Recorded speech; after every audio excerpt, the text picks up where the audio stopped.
आइए दोस्तों, आप सभी का एक बार फिर से ओपन स्टडी जीके के इस यूट्यूब चैनल पे स्वागत है। दोस्तों, आज के इस वीडियो में हम लोग इंडियन हिस्ट्री का वन लाइनर फॉर्मेट में लगभग 200 से लेकर के 250 प्रश्नों को इस वीडियो में हम लोग सॉल्व करने वाले हैं। दोस्तों, यह सभी प्रश्न जो है देखिए बीपीएससी टीआरई 4.0 के लिए काफी महत्वपूर्ण है। उसके बाद देखिए आगे जो है बिहार एसएससी का एग्जाम है। उसके बाद देखिए 71 बीपीएससी है। उसके बाद बिहार पुलिस, बिहार एसआई, इन सभी एग्जाम के लिए काफी महत्वपूर्ण है। तो आइए दोस्तों, हम लोग वीडियो को बिना किसी देरी का शुरू करते हैं। और पहला प्रश्न देखिए दोस्तों, पहला प्रश्न की बात कीजिएगा तो पहला प्रश्न है कि देखिए पहला प्रश्न क्या कहता है। वारन हेस्टिंग्स कंपनी द्वारा नियुक्त बंगाल का कौन सा गवर्नर जनरल था। तो दोस्तों, वारन हेस्टिंग्स के बारे में पूछा गया है कि कंपनी द्वारा नियुक्त बंगाल का कौन सा गवर्नर जनरल था।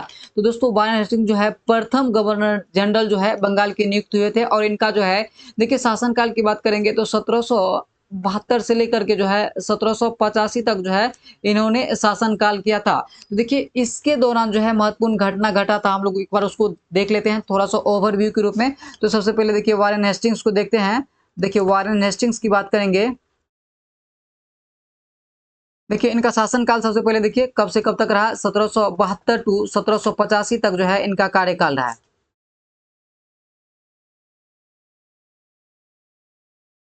1772 टू 1785 तक जो है इनका कार्यकाल रहा है। और देखिए इनके कार्यकाल के दौरान जो महत्वपूर्ण घटना घटा है, तो देखिए सबसे पहला है कि 1781 में जो है देखिए 1781 में जो है कलकत्ता की बात कीजिएगा तो कलकत्ता में जो है प्रथम मदरसा का स्थापना जो हुआ था। कलकत्ता में प्रथम मदरसा का स्थापना कब हुआ था, 1781 में हुआ था। कब हुआ था, 1781 में जो है कलकत्ता में प्रथम मदरसा का स्थापना हुआ था। सॉरी, 1781 हो जाएगा यहाँ। उसके बाद देखिए दूसरा जो महत्वपूर्ण घटना है, देखिए 1780 की बात कीजिएगा तो दोस्तों 1780 में जो है भारत का जो प्रथम समाचार पत्र है, देखिए भारत का प्रथम समाचार पत्र की बात करेंगे तो भारत का प्रथम समाचार पत्र जो है द बंगाल गजट है। बंगाल गजट है, ठीक है।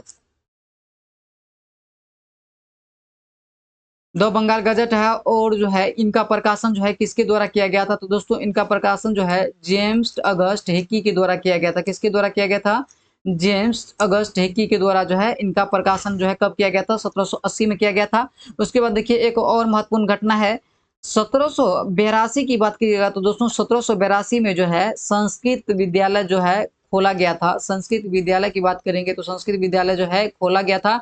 और यह जो है जोनाथन डंकन के द्वारा जो है खोला गया था। किसके द्वारा खोला गया था, जोनाथन डंकन के द्वारा जो है संस्कृत विद्यालय जो है खोला गया था, ठीक है। उसके बाद देखिए एक और महत्वपूर्ण घटना है, 1784 को देखिएगा तो देखिए 1784 में जो है ना 1784 में जो है एशियाटिक सोसाइटी ऑफ बंगाल की स्थापना, एशियाटिक सोसाइटी ऑफ बंगाल का स्थापना किसके द्वारा किया गया था, तो यह जो है विलियम जोन्स के द्वारा किया गया था। किसके द्वारा किया गया था, विलियम जोन्स के द्वारा जो है एशियाटिक सोसाइटी ऑफ बंगाल की स्थापना किया गया था। और यह एक प्रकार का क्या था, तो दोस्तों यह एक प्रकार का जो है अनुवाद विभाग या ट्रांसलेट विभाग भी कह सकते हैं। किसको, एशियाटिक सोसाइटी ऑफ बंगाल का जो स्थापना किया गया था। उसके बाद देखिए अगला प्रश्न आता है, देखिए बंगाल में द्वैध शासन का अंत किसके समय में, किसके शासनकाल में हुआ था। तो दोस्तों बंगाल में द्वैध शासन की बात करेंगे तो यह जो है किसके शासनकाल में जो अंत हुआ था, तो यह जो है वारेन हेस्टिंग्स के शासनकाल में हुआ था। और देखिए बंगाल में द्वैध शासन की बात करेंगे तो 1765 में शुरू हुआ था और 1772 में जो है बंगाल में द्वैध शासन जो है वारेन हेस्टिंग्स के शासनकाल में जो है खत्म हुआ था। उसके बाद देखिए दोस्तों अगला प्रश्न देखिए, देखिए कलकत्ता में उच्च न्यायालय की स्थापना के समय बंगाल का गवर्नर जनरल कौन था। तो दोस्तों कलकत्ता में उच्च न्यायालय की बात करेंगे तो यह जो है रेगुलेटिंग एक्ट 1773 के तहत जो है 1774 में जो है देखिए 1774 में जो है कलकत्ता में उच्च न्यायालय का स्थापना हुआ था। और 1774 में उस समय जो है बंगाल का गवर्नर जनरल कौन हुआ करता था, तो वारेन हेस्टिंग्स ही हुआ करता था। तो इस प्रश्न का जो राइट आंसर हो जाएगा वारेन हेस्टिंग्स हो जाएगा। उसके बाद देखिए दोस्तों बंगाल में अस्थायी बंदोबस्त प्रणाली की शुरुआत किसने किया था, तो दोस्तों बंगाल में अस्थायी बंदोबस्त प्रणाली की शुरुआत जो है कर्नावालिस के द्वारा जो है किया गया था। देखिए भारत में सिविल सेवा एवं न्यायिक संगठन की स्थापना में किसकी महत्वपूर्ण भूमिका है, तो दोस्तों भारत में जो है देखिए सिविल सेवा एवं न्यायिक संगठन की स्थापना में जो है कर्नावालिस का ही भूमिका देखने को मिलता है। उसके बाद देखिए बंगाल के किस गवर्नर जनरल ने अहस्तेप नीति लागू किया था, तो दोस्तों बंगाल के किस गवर्नर जनरल ने अहस्तेप नीति लागू किया था, तो यह जो है बेलेजली के द्वारा जो है लागू किया गया था।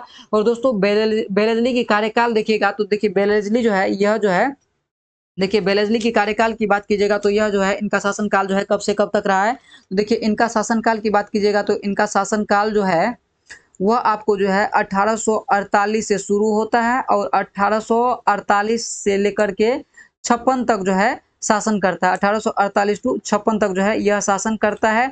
और इन्हीं के शासनकाल के दौरान जो है देखिए व्यक्तिगत शासन प्रणाली जो है किसके द्वारा शुरू किया गया था, तो बेलेजली के द्वारा ही शुरू किया गया था।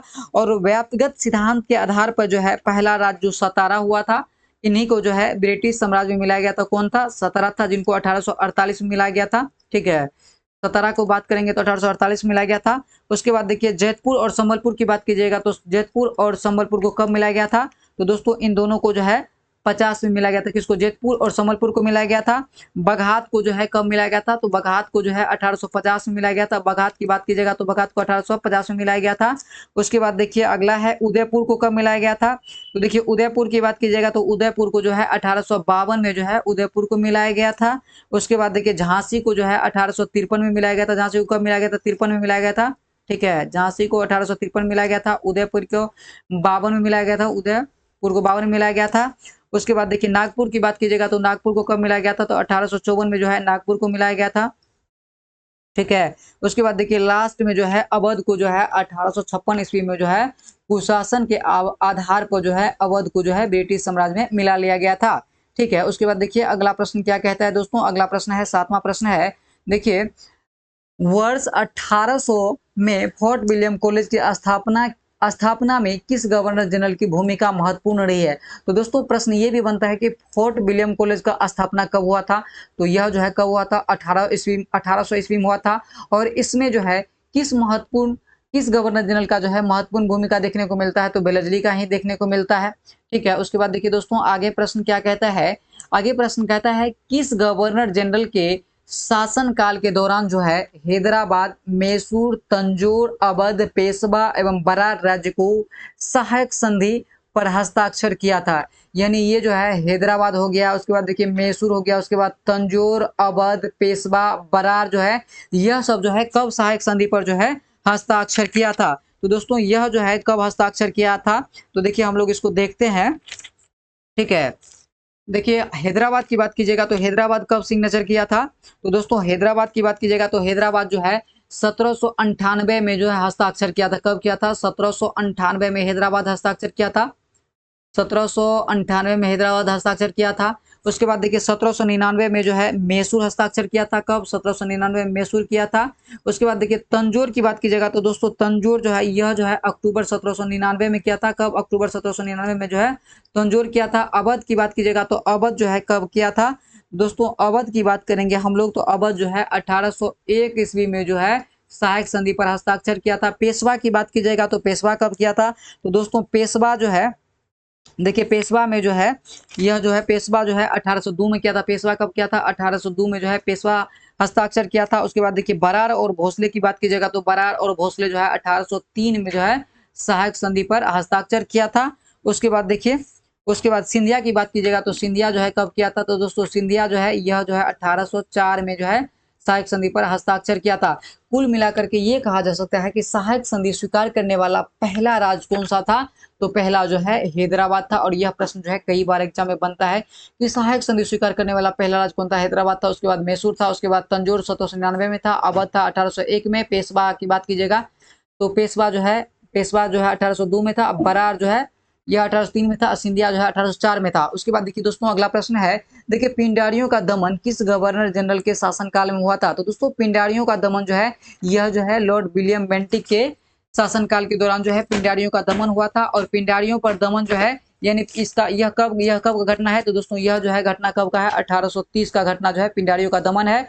और उसके बाद देखिए अगला प्रश्न है, देखिए लॉर्ड हेस्टिंग्स के शासनकाल के दौरान भारत के किस शक्तिशाली साम्राज्य का अंत हो गया था, तो दोस्तों लॉर्ड हेस्टिंग्स के दौरान जो है भारत का जो है सबसे महत्वपूर्ण साम्राज्य जो है जो मराठा माना जाता था, इनका जो है अंत हो गया था। उसके बाद देखिए अगला प्रश्न है, ठगी प्रथा पर अंकुश लगाने वाला प्रथम गवर्नर जनरल कौन था, तो दोस्तों ठगी प्रथा पर जो है अंकुश लगाने वाला प्रथम गवर्नर जनरल की बात कीजिएगा तो कौन था, तो यह जो है विलियम बेंटिक था। कौन था?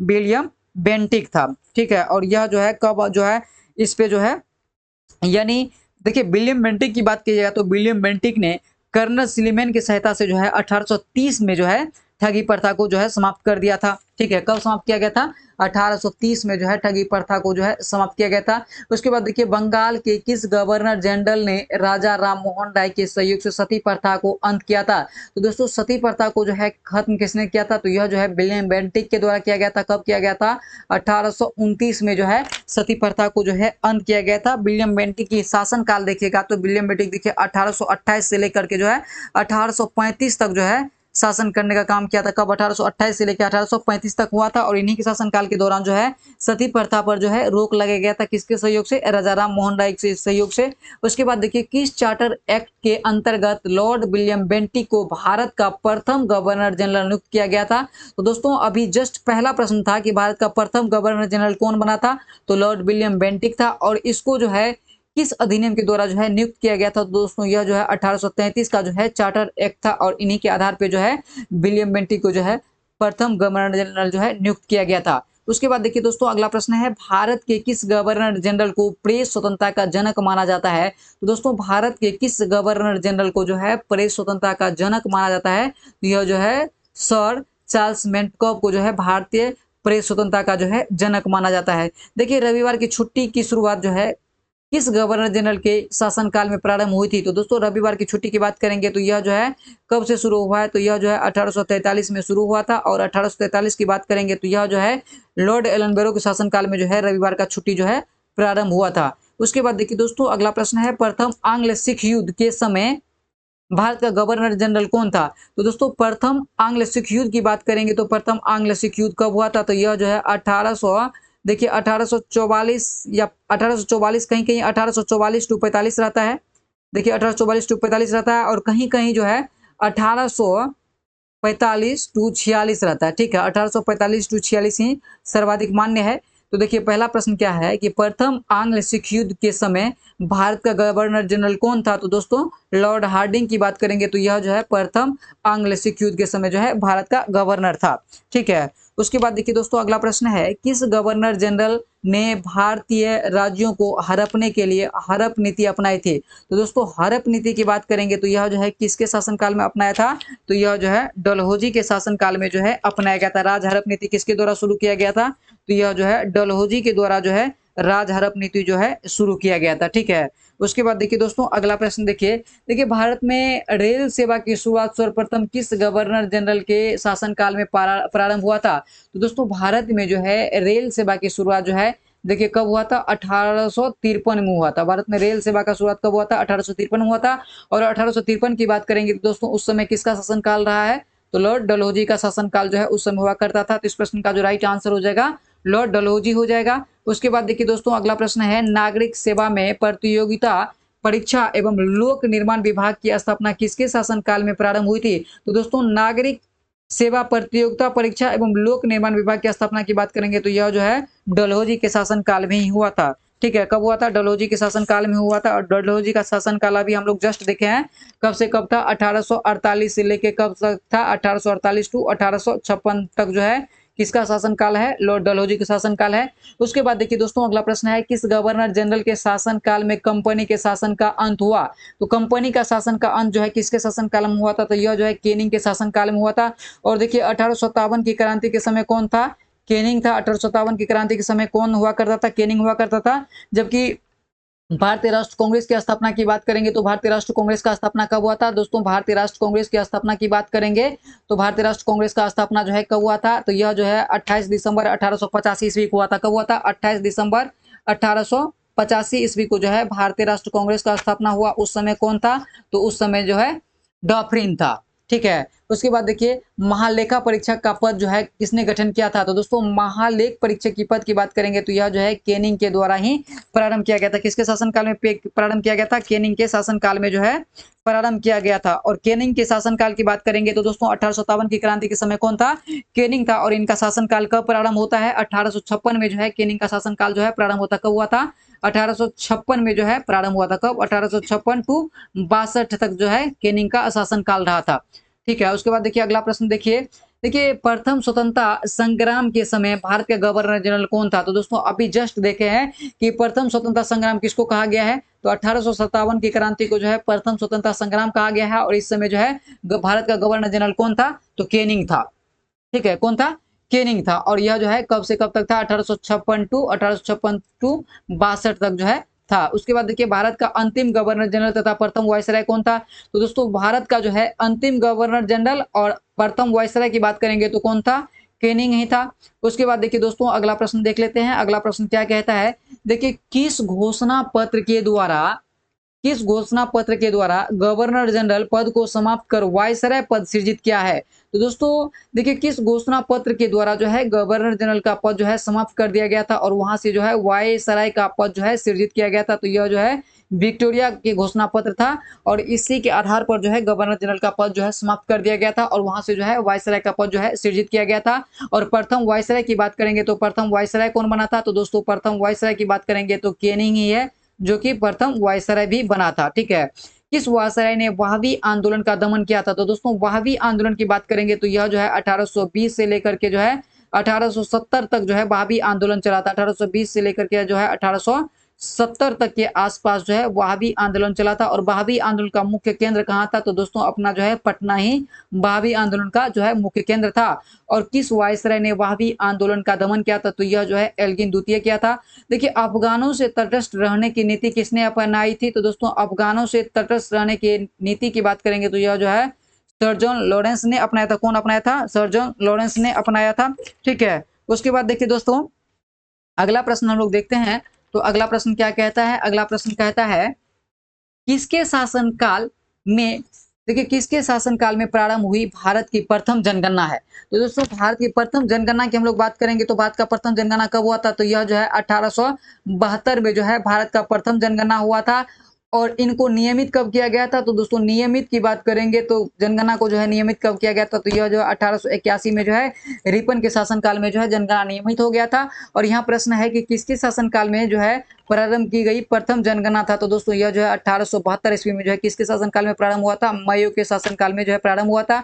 उसके बाद देखिए वर्नाकुलर प्रेस एक्ट किस वायसराय के शासनकाल में पारित किया गया था? तो दोस्तों वर्नाकुलर प्रेस एक्ट की बात करेंगे तो यह जो है लॉर्ड लिटन के शासनकाल में जो है पारित किया गया था। ठीक है, किसके शासनकाल में? लॉर्ड लिटन के शासनकाल में पारित किया गया था। और वर्नाकुलर प्रेस एक्ट की बात करेंगे तो यह जो है कब लाया गया था? तो यह जो है 1878 ईस्वी में लाया गया था। कब लाया गया था? 1878 ईस्वी में जो है वर्नाकुलर प्रेस एक्ट जो है लाया गया था। जबकि इसको 1882 में जो है रिपन के शासनकाल में जो है इनको खत्म कर दिया गया था। ठीक है, और वर्नाकुलर प्रेस एक्ट कब आया था? तो लिटन के शासनकाल में आया था। कब आया था? 1872 में आया था। समाप्त कब हुआ था? 1882 में रिपन के शासनकाल में जो है समाप्त हुआ था।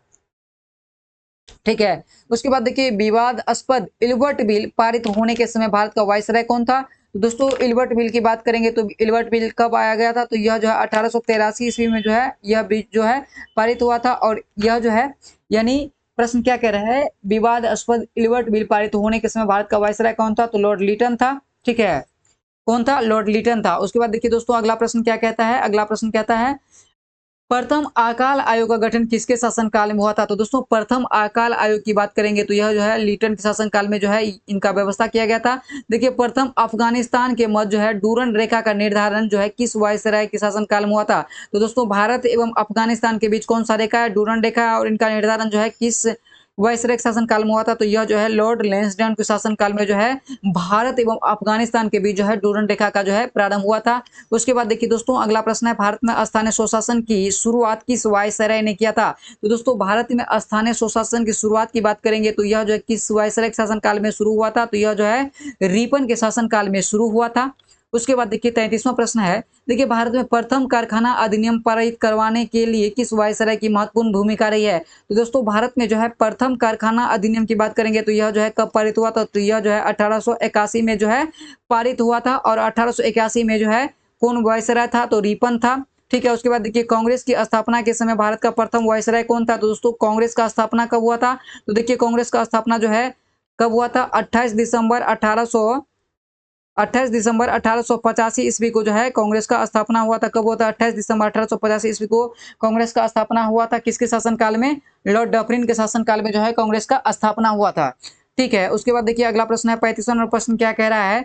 देखिए 35वां नंबर प्रश्न है प्रथम भारत में प्रथम विश्वविद्यालय आयोग का गठन किस वर्ष किया गया था? तो दोस्तों भारत में प्रथम विश्वविद्यालय आयोग की बात करेंगे तो यह जो है कब पारित किया गया था, यानी इसका गठन कब किया गया था? तो यह जो है कर्जन के शासनकाल में जो है 1904 ईस्वी में जो है 1904 ईस्वी में जो है प्रथम विश्वविद्यालय आयोग का गठन किया गया था। कब किया गया था? 1904 में किया गया था। बंगाल विभाजन किस वायसराय की महत्वपूर्ण भूमिका रही है? तो दोस्तों बंगाल विभाजन में किस वायसराय की महत्वपूर्ण भूमिका रही है? तो बंगाल विभाजन देखिए कब हुआ था? तो दोस्तों बंगाल विभाजन की बात करेंगे तो बंगाल विभाजन कब हुआ था? तो देखिए बंगाल विभाजन जो है कब हुआ था? 1905 में हुआ था। और यह प्रभावी कब हुआ था, यानी बंगाल विभाजन जो है लागू कब हुआ था? तो दोस्तों 16 अक्टूबर 1905 को जो है बंगाल विभाजन जो है लागू हो गया था। कब? 16 अक्टूबर 1905 को जो है बंगाल विभाजन लागू हो गया था। देखिए एक बार बंगाल विभाजन को हम लोग बढ़िया से देख लेते हैं। दोस्तों बंगाल विभाजन की बात करेंगे तो बंगाल विभाजन देखिए कब हुआ था? देखिए बंगाल विभाजन की बात करेंगे तो बंगाल विभाजन की घटना कब की है? तो 1905 का जो है बंगाल विभाजन की घटना है। देखिए सर्वप्रथम बंगाल विभाजन का जो है प्रकाशन कब हुआ था? तो दोस्तों सर्वप्रथम बंगाल विभाजन की प्रकाशन की बात करेंगे तो यह जो है कब हुआ था? 6 जुलाई 1905 को जो है कब हुआ था? 6 जुलाई 1905 को जो है बंगाल विभाजन का जो है प्रकाशन हुआ था। उसके बाद देखिए प्रकाशन हुआ था। प्रस्ताव की बात करेंगे तो दोस्तों प्रस्ताव जो है बंगाल विभाजन का कब पारित हुआ था? तो यह जो है 19 या कहीं कहीं 20 जुलाई रहता है, 19 या 20 जुलाई को जो है बंगाल विभाजन का जो है प्रस्ताव जो है पारित हो गया था। कब? 19 या 20 जुलाई को बंगाल विभाजन का जो है प्रस्ताव जो है पारित हो गया था। उसके बाद देखिए प्रस्ताव पारित होने के विरोध में जो है देखिए 7 अगस्त को जो है 7 अगस्त 1905 की बात कीजिएगा तो 7 अगस्त 1905 को जो है कलकत्ता के टाउन हॉल में जो है सुरेंद्र नाथ बनर्जी के नेतृत्व में जो है वहां जो है एक सर्वदलीय जो है मीटिंग हुआ जिसमें करीब 50 से 60 हजार लोग उपस्थित हुए। ठीक है, तो और यहीं से जो है स्वदेशी आंदोलन भी प्रारंभ हुआ था। कब स्वदेशी आंदोलन जो है कब प्रारंभ हुआ था? तो यह जो है 7 अगस्त 1905 को जो है स्वदेशी आंदोलन भी प्रारंभ हो गया था। उसके बाद देखिए उसके बाद एक और प्रश्न आता है। देखिए 16 अगस्त की बात कीजिएगा तो 16 अगस्त को जो है राखी दिवस या शोक दिवस के रूप में कब मनाया जाता है? राखी दिवस या शोक दिवस की बात करेंगे तो यह जो है कब मनाया गया बंगाल विभाजन के विरोध में? तो यह जो है 16 अगस्त 1905 को मनाया गया था। 16 अगस्त 1905 को मनाया गया था। उसके बाद अंतिम प्रश्न जो पूछा जाता है कि बंगाल विभाजन जो है कब लागू किया गया था? तो दोस्तों 16 अक्टूबर 1905 को जो है बंगाल विभाजन जो है लागू कर दिया गया था। कब? 16 अक्टूबर 1905 को जो है बंगाल विभाजन लागू कर दिया गया था। उसके बाद देखिए दोस्तों एक और प्रश्न पूछता है कि देखिए किस समिति की सिफारिश पर जो है बंगाल विभाजन को रद्द किया गया था? तो देखिए एक अरुणडेला समिति था। ठीक है, अरुणडेला समिति की बात करेंगे तो अरुणडेला समिति के सिफारिश पर जो है बंगाल विभाजन जो है 1911 में जो है रद्द कर दिया गया। ठीक है, 1911 में बंगाल विभाजन कब रद्द किया गया? 1911 में रद्द किया गया। और 1911 में ही जो है 22 मार्च 1911 की घटना है। देखिए 22 मार्च 1911 की बात करेंगे तो 22 मार्च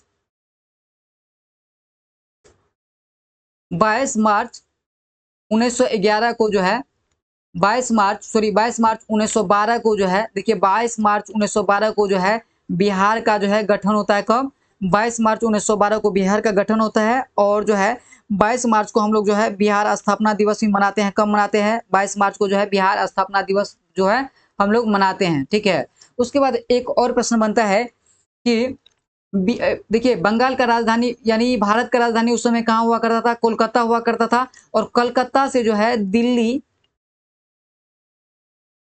दिल्ली जो है कब स्थानांतरित कर दिया गया था? तो दोस्तों यह जो है 12 दिसंबर 1911 को जो है देखिए 12 दिसंबर 1911 की बात करेंगे तो 12 दिसंबर 1911 को जो है कलकत्ता से जो है राजधानी जो है दिल्ली जो है स्थानांतरित कर दिया जाता है। उसके बाद देखिए दोस्तों अगला प्रश्न क्या कहता है? देखिए अगला प्रश्न की तरफ चलेंगे तो अगला प्रश्न है बंगाल विभाजन में किस वायसराय की जो है भूमिका जो है अधिक महत्वपूर्ण रही है? तो यह जो है कर्जन की भूमिका जो है महत्वपूर्ण अधिक रही है। उसके बाद देखिए भारतीय रेलवे बोर्ड एवं भारतीय पुरातत्व विभाग की स्थापना किसने की थी? तो दोस्तों भारतीय रेलवे बोर्ड की स्थापना जो है कब हुआ था? तो यह जो है 1905 में हुआ था। और भारतीय पुरातत्व विभाग की स्थापना जो है यानी भारतीय रेलवे बोर्ड एवं भारतीय पुरातत्व विभाग की स्थापना की बात करेंगे तो यह जो है कर्जन के शासनकाल में हुआ था। उसके बाद देखिए दोस्तों अगला प्रश्न देखिए अगला प्रश्न क्या कहता है? अगला प्रश्न की बात कीजिएगा तो दोस्तों अगला प्रश्न है एक बार कर्जन का शासनकाल थोड़ा सा देख लीजिए। देखिए कर्जन की बात कीजिएगा तो कर्जन जो है यह जो है 1899 से लेकर के जो है 1905 तक जो है शासन किया था। कब? 1899 से लेकर 1905 तक जो है शासन करने का काम किया था। और इन्हीं के शासनकाल के दौरान जो है रेलवे बोर्ड एवं भारतीय पुरातत्व विभाग की स्थापना जो है कब हुई थी? 1905 में हुई थी और जो करजन के समय हुआ था। उसके बाद देखिए वैचारिक मतभेद के आधार पर कांग्रेस विभाजन के समय वायसराय कौन था? तो दोस्तों कांग्रेस में देखिए पहला विभाजन कब हुआ था? तो 1907 ईस्वी में जो है कांग्रेस का पहला विभाजन हुआ। दूसरा विभाजन कब हुआ था? 1918 ईस्वी में दूसरा विभाजन हुआ था। और तीसरा विभाजन कब हुआ था? 1923 ईस्वी में जो है तीसरा विभाजन हुआ। और चौथा विभाजन कब हुआ था? 1939 में जो है तीसरा विभाजन हुआ था। कांग्रेस का जो है कुल मिलाकर के माना जाता है कि 4 बार विभाजन हुआ था। 1907, 1918, 1923, 1939 में हुआ था। और प्रश्न पूछ रहा है कि जब कांग्रेस का विभाजन 1907 ईस्वी में हुआ था उस समय जो है वायसराय कौन था? तो दोस्तों लॉर्ड मिंटो द्वितीय की बात करेंगे तो उस समय जो है वायसराय हुआ करता था। ठीक है। उसके बाद देखिए अगला प्रश्न है, कलकत्ता से दिल्ली राजधानी परिवर्तन के समय भारत का वायसराय कौन था? तो दोस्तों अभी जस्ट हम लोग देखे हैं कि कलकत्ता से राजधानी दिल्ली जो है कब स्थानांतरित किया गया है? तो यह जो है कब किया गया था? 1911 ईस्वी में किया गया था। और 1911 ईस्वी में भारत का वायसराय कौन था? हार्डिंग द्वितीय था, लॉर्ड हार्डिंग द्वितीय था। ठीक है। उसके बाद देखिए अगला प्रश्न है, भारत में होम रूल लीग एवं जालियांवाला बाग हत्याकांड के समय वायसराय कौन था? तो देखिए दोस्तों भारत में जो है होम रूल लीग कब हुआ था? तो देखिए इसको हम लोग थोड़ा डिटेल में देख लेते हैं। देखिए भारत में होम रूल लीग की बात करेंगे तो कब हुआ था? देखिए रूल होम रूल लीग का गठन जो है कब हुआ था? दोस्तों होम रूल लीग के गठन की बात करेंगे तो देखिए अप्रैल 1916 ईस्वी में जो है, देखिए अप्रैल 1916 में जो है होम रूल लीग का गठन किसके द्वारा किया गया था? तो यह जो है तिलक के द्वारा किया गया था। किसके द्वारा किया गया था? तिलक के द्वारा किया गया था। और इनका मुख्यालय कहाँ था? तो दोस्तों इनका मुख्यालय जो है पुणे हुआ करता था। और यह जो है होम रूल लीग शुरू कहाँ से किया था? तो दोस्तों यह जो है बेलगांव से शुरू किया था। कहाँ से शुरू किया था? बेलगांव से जो है तिलक का होम रूल लीग प्रारंभ करता है। और 1924 की बात करेंगे तो 1924 में जो है गांधी जी की बात करेंगे तो दोस्तों गांधी जी जो है यहीं से जो है कांग्रेस के अधिवेशन की अध्यक्षता करता है। कहां से? बेलगांव से करता है। उसके बाद देखिए 3 सितंबर 1916 की बात करेंगे तो दोस्तों 3 सितंबर 1916 में जो है यह जो है देखिए एनी बेसेंट की बात करेंगे तो एनी बेसेंट की बात करेंगे तो एनी बेसेंट जो है सितंबर महीना में जो है होम रूल का जो है मतलब होम रूल लीग जो है शुरू करता है। और बिहार में होम रूल लीग की बात करेंगे तो दोस्तों बिहार में होम रूल लीग की बात करेंगे तो यह जो है 16 दिसंबर 1916 की बात करेंगे तो 16 दिसंबर 1916 को जो है मजहरूल हक के द्वारा जो है बिहार में बिहार में जो है होम रूल लीग का शुभारंभ किया जाता है। ठीक है। हो गया यहाँ से प्रश्न। देखिए होम रूल लीग कब हुआ था? तो होम रूल लीग की बात करेंगे तो पहले जो है किसने शुरू किया था? तिलक किया था, 1916 में किया था। होम रूल लीग तिलक के द्वारा कब शुरू किया गया? तो 1916 में किया गया था। जबकि बिहार में कब? 16 दिसंबर 1916 को किया गया था। और एनी बेसेंट जो है होम रूल लीग कब शुरू किया था? 3 सितंबर 1916 ईस्वी को जो है यह जो है मद्रास के जो है अडियार में शुरू किया था। कहाँ शुरू किया था? मद्रास के जो है अडियार में शुरू किया था। और एनी बेसेंट का होम रूल लीग का मुख्यालय कहाँ था? तो यह जो है यह जो है आपको मद्रास में ही था। ठीक है। उसके बाद देखिए दोस्तों अगला प्रश्न देख लीजिए। अगला प्रश्न क्या कहता है? देखिए अगला प्रश्न है, तो यहाँ प्रश्न क्लियर हो गया। भारत में होम रूल लीग एवं जालियांवाला बाग हत्याकांड के समय वायसराय कौन था? तो लॉर्ड चेम्सफोर्ड था। होम रूल लीग की बात करेंगे तो होम रूल लीग कब हुआ था? 1916 में हुआ था। और जालियांवाला बाग हत्याकांड की बात करेंगे तो दोस्तों यह 13 अप्रैल 1919 में जो है जालियांवाला बाग हत्याकांड की घटना हुआ था। कब? 13 अप्रैल 1919 में हुआ था। ठीक है। 13 अप्रैल 1919 में जलियांवाला बाग हत्याकांड की घटना हुई थी। उसके बाद देखिए दोस्तों रोलक एक्ट की बात करेंगे तो दोस्तों रोलक एक्ट कब आया था? तो यह जो है मार्च 1919 में जो है रोलक एक्ट आया हुआ था। मार्च 1919 में ही आया था। कब? मार्च 1919 में ही आया हुआ था। मार्च 1919 में रोलक एक्ट आया था। इसी के विरोध में जो है 13 अप्रैल 1919 को जो है जलियांवाला बाग हत्याकांड की घटना हुई थी। और होम रूल लीग की स्थापना कब हुई थी? 1916 में।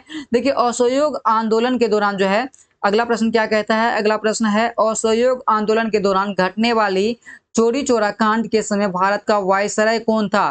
तो देखिए सबसे पहले दोस्तों असहयोग आंदोलन कब हुआ था? तो देखिए असहयोग आंदोलन की बात करेंगे तो असहयोग आंदोलन जो है कब शुरू हुआ था? तो देखिए असहयोग आंदोलन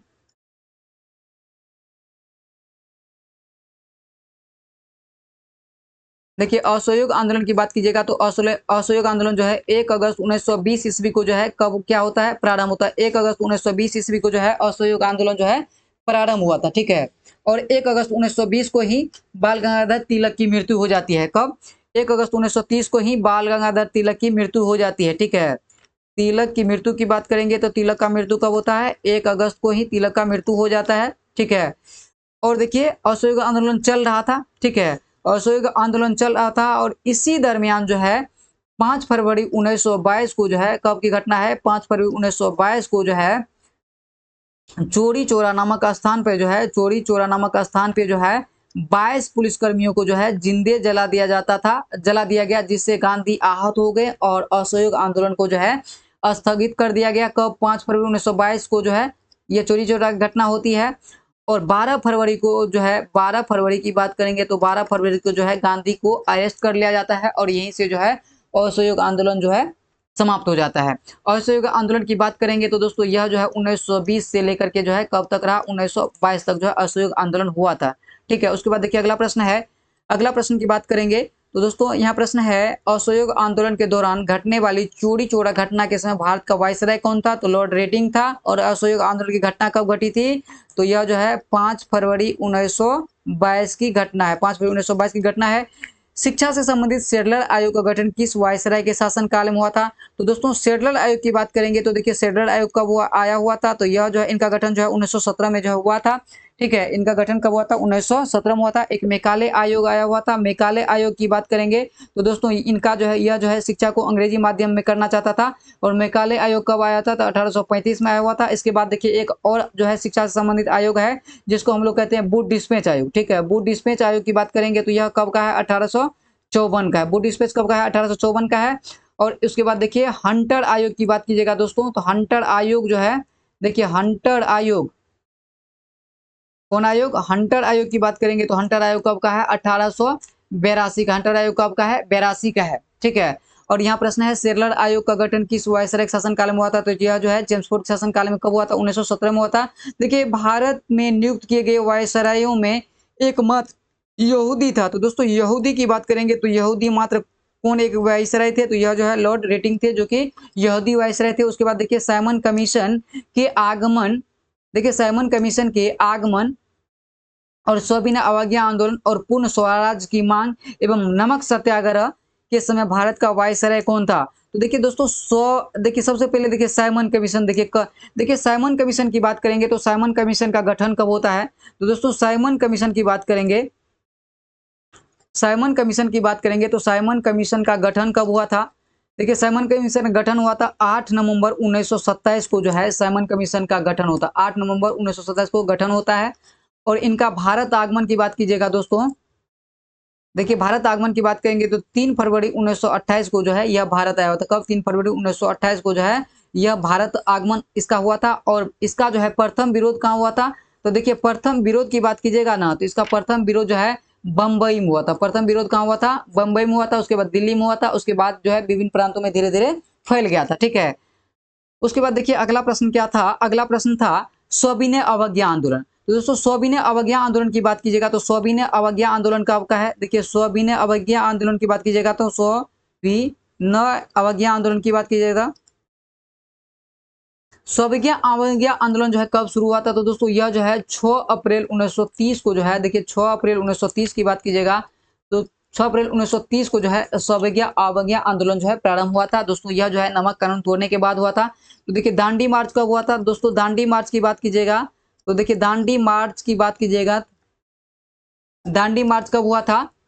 तो देखिए दांडी मार्च की बात कीजिएगा तो यह जो है शुरू कब होता है? 12 मार्च को जो है दांडी मार्च जो है शुरू हुआ था। कब? 12 मार्च 1930 को जो है दांडी मार्च जो है शुरू हुआ था। कब हुआ था शुरू? 12 मार्च 1930 को जो है दांडी मार्च शुरू हुआ था।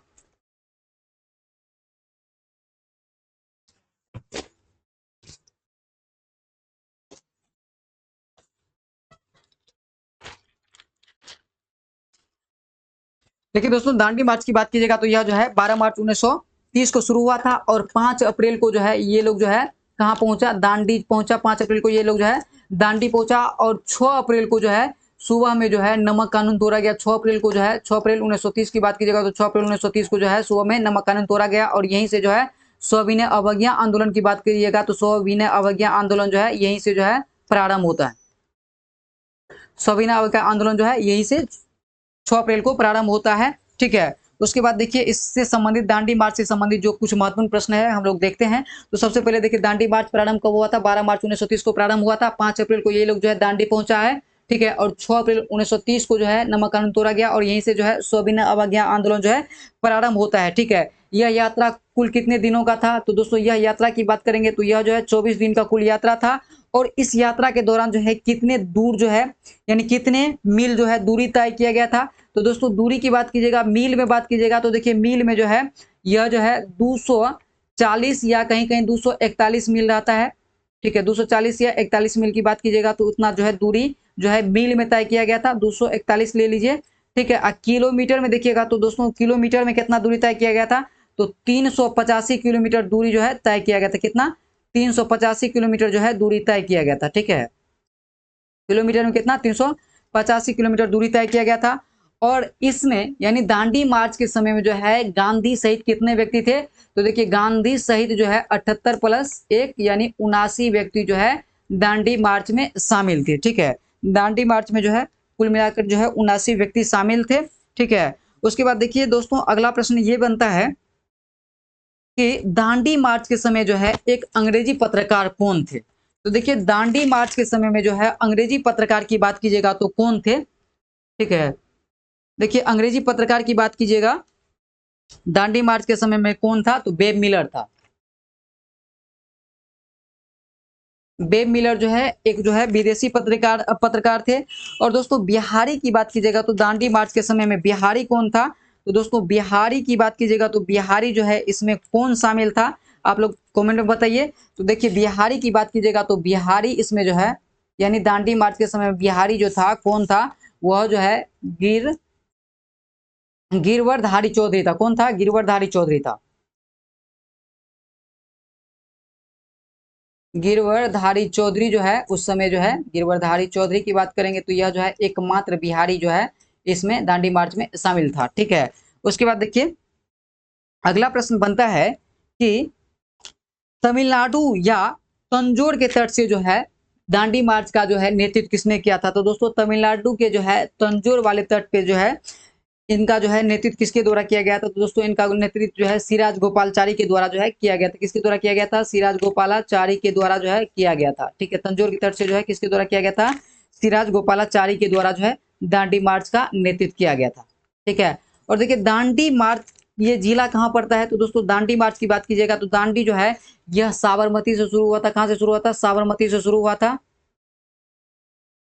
साबरमती से शुरू हुआ था और जो है दांडी तक जो है यात्रा किया गया था। दांडी तक जो है यात्रा किया गया था और यह यात्रा कुल कितने दिन का था? तो 24 दिन का यात्रा था, ठीक है। उसके बाद देखिए अगला प्रश्न जो है इनसे संबंधित कुछ प्रश्न जो बनता है हम लोग देख लेते हैं थोड़ा बहुत। देखिए दांडी मार्च में जो महिला भाग ली थी कौन कौन महिला भाग ली थी? प्रश्न बनता है कि दांडी मार्च में 3 महिला भाग ली थी। सबसे पहला देखिए कौन थी? सरोजनी नायडू थी। एक सरोजिनी नायडू थी, ठीक है। उसके बाद देखिए दूसरा कौन थी? दूसरा कमला देवी चट्टोपाध्याय थी। कमला देवी चट्टोपाध्याय थी, ठीक है। तीसरा जो है राजकुमारी अमृत कौर राजकुमारी अमृता कौर थी, ठीक है। उसके बाद देखिए हम लोग पुनः प्रश्न पे आते हैं। प्रश्न क्या कहता है? देखिए प्रश्न है कि साइमन कमीशन के आगमन, सविनय अवज्ञा आंदोलन दोनों को हम लोग देख चुके हैं। उसके बाद देखिए पूर्ण स्वराज की मांग, पूर्ण स्वराज का मांग जो है कब का है? तो यह जो है 1829 के जो है लाहौर अधिवेशन में जो है उस समय अध्यक्षता कौन कर रहे थे? पंडित जवाहरलाल नेहरू जो है अध्यक्षता कर रहे थे। और नमक सत्याग्रह तो अभी हम लोग डिटेल्स में देखे हैं। तो इस समय जो वायसराय कौन था? लॉर्ड इरविन था। उसके बाद देखिए दोस्तों अगला प्रश्न है पंडित जवाहरलाल नेहरू द्वारा, देखिए पंडित जवाहरलाल नेहरू द्वारा गठित गठित अंतरिम सरकार के गठन के समय भारत का वायसराय कौन था? तो दोस्तों सबसे पहले देखिए अंतरिम सरकार का गठन कब हुआ था? तो अंतिम सरकार का गठन जो है 2 सितंबर 1946 को जो है अंतरिम सरकार का गठन होता है। कब होता है? 2 सितंबर 1946 को जो है अंतिम सरकार का गठन हुआ था। और जो है पूछ रहा है कि उस समय भारत का वायसराय कौन था? तो उस समय भारत का वायसराय कौन था? लॉर्ड बेवेल था। देखिए भारत के अंतिम वायसराय के रूप में किसकी नियुक्ति की गई थी? तो दोस्तों भारत का अंतिम वायसराय जो है कौन था? लॉर्ड माउंटबेटन था। उसके बाद देखिए स्वतंत्रता के पश्चात भारत के प्रथम गवर्नर जनरल किसे नियुक्त किया गया था? तो यह जो है लॉर्ड माउंटबेटन को नियुक्त किया गया था। उसके बाद देखिए दोस्तों अगला प्रश्न है, देखिए लॉर्ड माउंटबेटन के बाद प्रथम एवं अंतिम गवर्नर जनरल के रूप में किस भारतीय राजनेता की नियुक्ति की गई थी? तो दोस्तों बढ़िया प्रश्न है। लॉर्ड माउंटबेटन के बाद जो है प्रथम एवं अंतिम गवर्नर जनरल के रूप में किस भारतीय राजनेता की नियुक्ति की गई थी? तो दोस्तों यह जो है सी राजगोपालचारी का नियुक्त किया गया था और यह जो है दांडी मार्च के दौरान जो है यह जो है तंजौर के तट पे से जो है नमक कानून का नेतृत्व किया था। देखिए अशोक के अभिलेख में किस एकमात्र पुत्र की चर्चा की गई है? तो दोस्तों अशोक के जो है अभिलेख में जो है एकमात्र पुत्र जो है तीबर का जो है चर्चा किया गया है। उसके बाद देखिए राय पिथौरा के नाम से कौन जाने जाते हैं? तो पृथ्वीराज थर्ड की बात करेंगे तो इनको जो है राय पिथौरा के नाम से जाना जाता है। उसके बाद देखिए दोस्तों द्वितीय जैन सभा कब हुई? तो देखिए द्वितीय जैन सभा की बात करेंगे तो कब हुआ था? तो यह जो है 512 ईस्वी में हुआ था। उसके बाद देखिए प्रथम गुप्त शासक जिसने परम भागवत की उपाधि धारण की थी, तो दोस्तों देखिए प्रथम गुप्त शासक कौन थे जिसने परम भागवत की उपाधि धारण की थी? दोस्तों यह जो है चंद्रगुप्त द्वितीय थे। देखिए गुप्त वंश का स्थापना किसके द्वारा किया गया था? तो श्रीगुप्त के द्वारा किया गया था। उसके बाद देखिए बिंबिसार ने राजवेद जीवक को किस राज्य के राजा की चिकित्सा के रूप में भेजा था? तो दोस्तों बिंबिसार की बात करेंगे तो यह जो है राजवेद जीवक को किस किस राज्य के राजा के चिकित्सा के लिए भेजा था? तो यह जो है अवंती के राजा के लिए जो है जीवक को भेजा गया था। उसके बाद देखिए अगला प्रश्न है कि सुल्तान ने एकता व्यवस्था प्रारंभ की थी? तो दोस्तों एकता व्यवस्था की बात करेंगे तो यह जो है इल्तुतमिश के द्वारा जो है प्रारंभ किया गया था। उसके बाद देखिए कालिदास की कृति की गिनती विश्व के 100 प्रसिद्ध साहित्य कृति में होती है। तो दोस्तों अभिज्ञान शकुंतलम की बात करेंगे तो इनकी जो है यह किसकी कृति है? कालिदास की कृति है और यह जो है 100 प्रसिद्ध साहित्यों की कृति में से एक ये भी है। ठीक है। उसके बाद देखिए दीन ए इलाही का प्रचार किस शासक ने किया था? तो दोस्तों दीन ए इलाही धर्म का स्थापना जो है अकबर के द्वारा कब किया गया था? तो दोस्तों दीन ए इलाही धर्म का स्थापना जो है अकबर के द्वारा जो है कब किया गया था? 1582 ईस्वी में जो है किया गया था।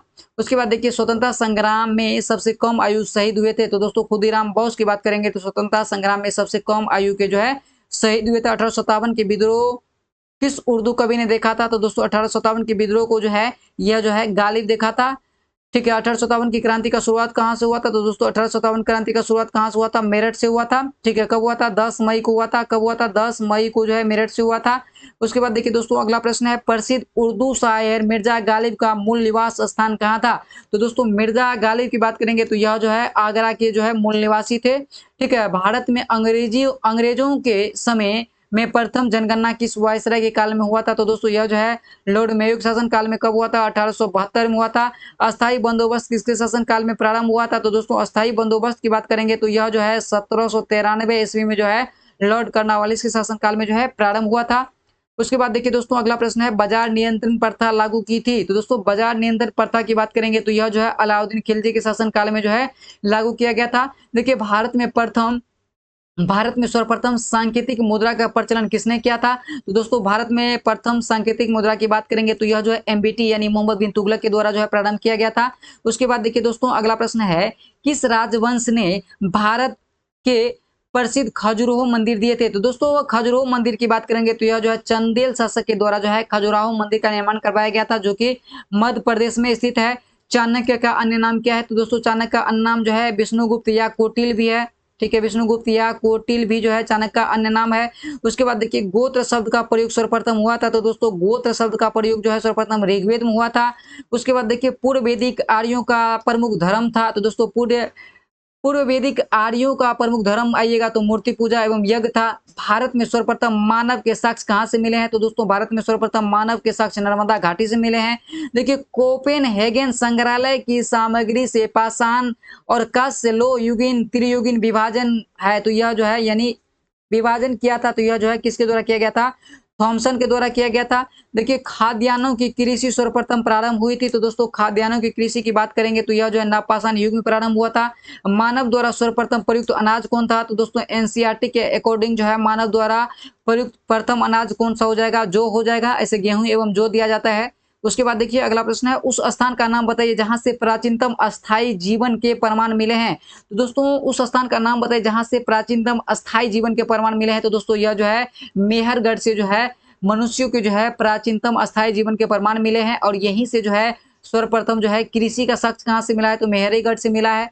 उसके बाद देखिए अगला प्रश्न है, भारतीय उपमहाद्वीप में कृषि के प्राचीनतम साक्ष्य कहाँ से मिले हैं, तो यह जो है लोहरादेव से मिले हैं। निम्नलिखित में से किसको चालकोतिक युग भी कहा जाता है, तो दोस्तों ताम्रपाषाण युग को जो है चालकोतिक युग के नाम से भी जाना जाता है। उसके बाद देखिए किस एक पूरा स्थल से जो है पाषाण संस्कृति से लेकर हड़प्पा सभ्यता तक ये संस्कृति का अवशेष मिला है, तो दोस्तों यह जो है मेहरगढ़ से मिलता है। नवदा टोली का उत्खनन किसने किया था, तो दोस्तों एच.डी. संकलिया के द्वारा जो है नवदा टोली का उत्खनन किया गया था।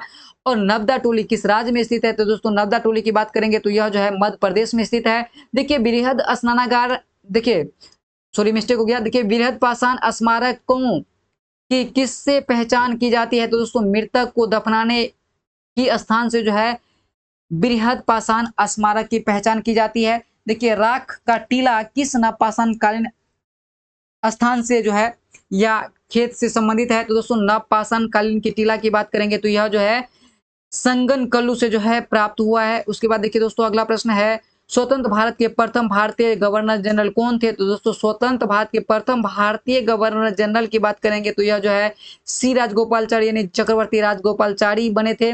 उसके बाद देखिए भूदान आंदोलन किसने प्रारंभ किया था, तो दोस्तों भूदान आंदोलन की बात करेंगे तो यह जो है 17 अक्टूबर 1940 को जो है भूदान आंदोलन जो है प्रारंभ हुआ है।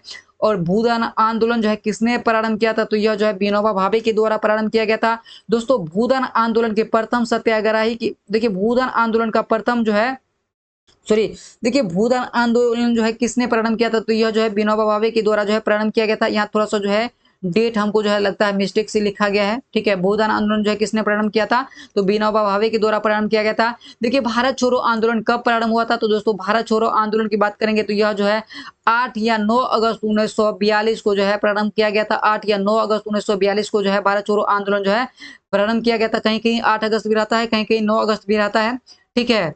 और उसके बाद देखिए अगला प्रश्न देखिए क्या कहता है, कांग्रेस ने भारत छोड़ो आंदोलन का प्रस्ताव जो है किस वर्ष पारित किया गया था, तो दोस्तों कांग्रेस द्वारा जो है भारत छोड़ो आंदोलन का प्रस्ताव जो है उस समय जो है कांग्रेस का जो है वर्धा में जो है अधिवेशन चल रहा था और वहीं से जो है 14 जुलाई को जो है 14 जुलाई को जो है भारत छोड़ो आंदोलन का जो है प्रस्ताव जो है पारित किया गया था। कहां से, वर्धा से पारित किया गया था और यह 1942 की घटना है।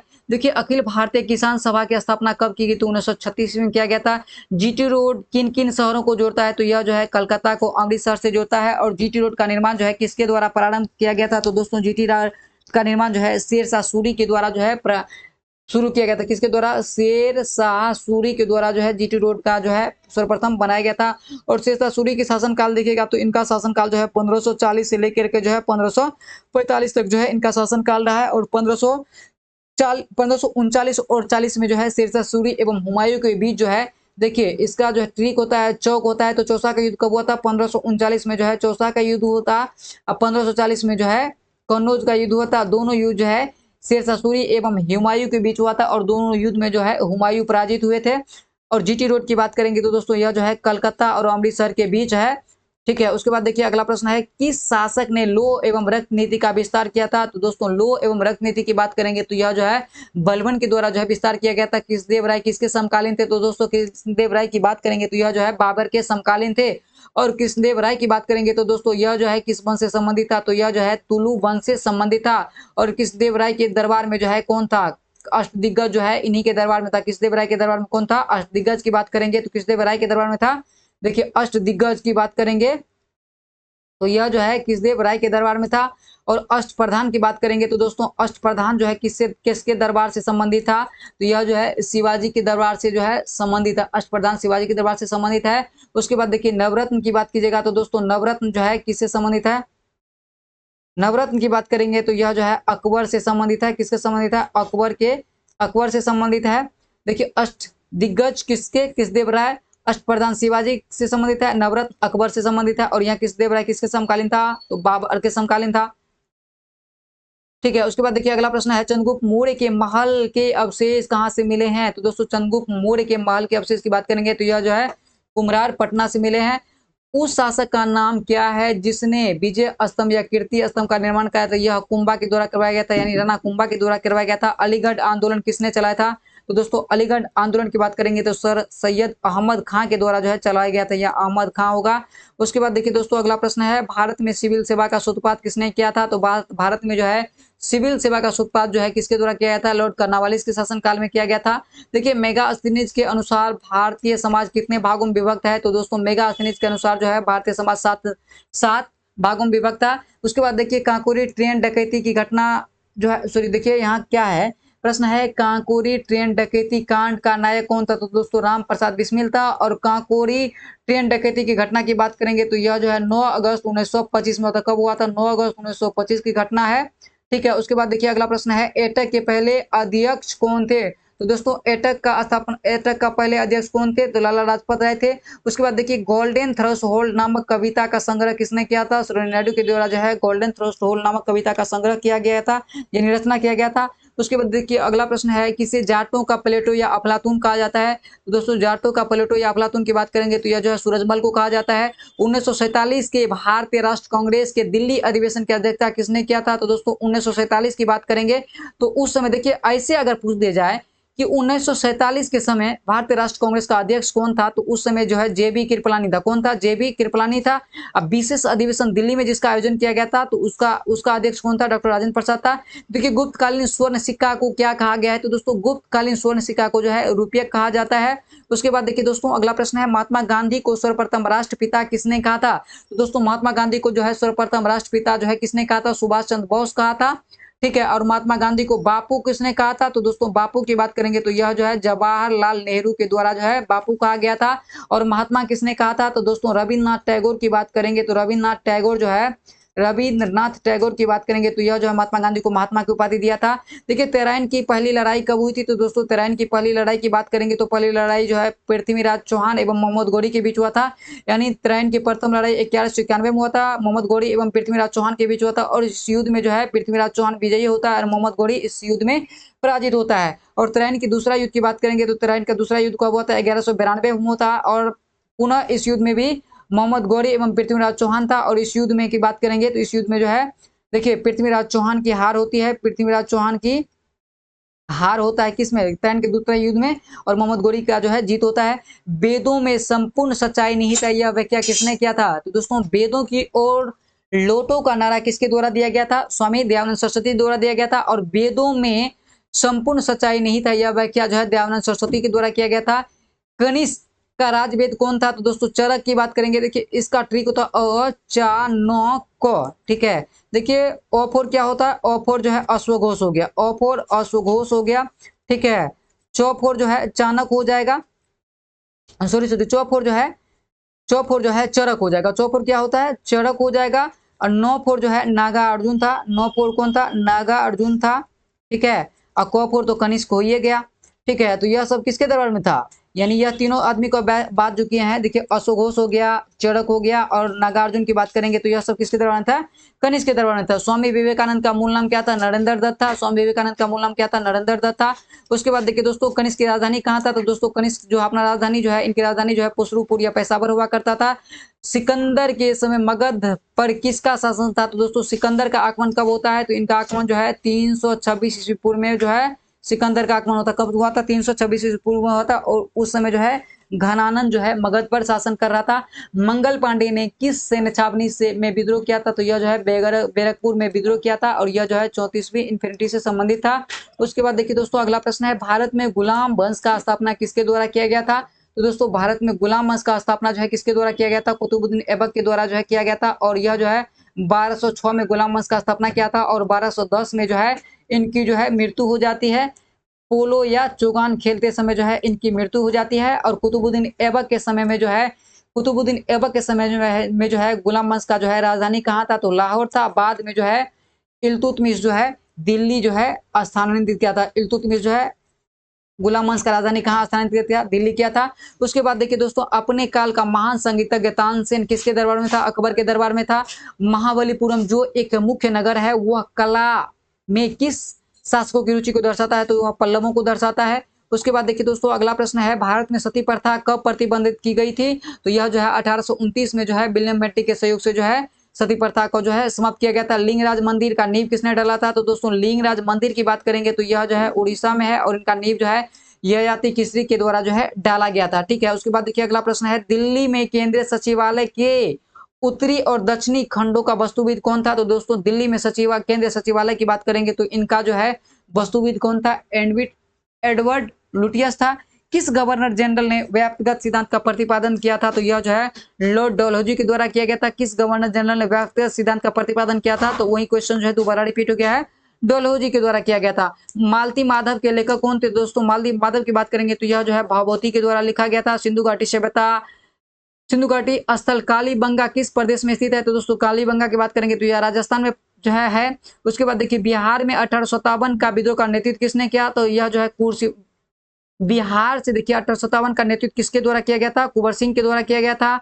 और पटना से यदि प्रॉपर आपको पूछ दिया जाए तो पटना से कौन किया था? पीर अली किया था। पटना से कौन किया था? पीर अली किया था पटना से। ठीक है, उसके बाद देखिए 1826 में लड़ी गई पानीपत की पहली लड़ाई में बाबर से कौन पराजित हुआ था? तो देखिए दोस्तों पानीपत का जो है क्रमशः जो है 3 लड़ाई लड़े गए थे। ठीक है, पानीपत का देखिए 3 लड़ाई लड़े गए हैं। देखिए बारी बारी से हम लोग देख लेते हैं। देखिए पानीपत का पहला लड़ाई की बात करेंगे तो देखिए पानीपत का पहला लड़ाई जो है 21 अप्रैल 1526 को हुआ था। कब? 21 अप्रैल 1526 को हुआ था। 1526 को हुआ था और इसमें जो है बाबर एवं इब्राहिम लोदी के बीच लड़ा गया था। बाबर एवं इब्राहिम लोदी के बीच जो है पानीपत का जो है प्रथम लड़ाई लड़ा गया था और इसमें बाबर जीतता है और इब्राहिम लोदी हार जाता है। दूसरा पानीपत का जो है सेकंड युद्ध की बात कीजिएगा तो 1556 में लड़ा गया था। कब? 1556 में लड़ा गया था। और यह युद्ध किसके किसके बीच लड़ा गया है? अकबर एवं हेमू के बीच लड़ा गया। अकबर एवं हेमू के बीच जो है लड़ा गया है। और इस युद्ध में जो है अकबर विजयी होता है और हेमू हार जाता है। और तीसरा युद्ध की बात कीजिएगा तो तीसरा युद्ध कब लड़ा गया है? तीसरा युद्ध जो है 1761 में लड़ा गया है और यह जो है अहमद शाह अब्दाली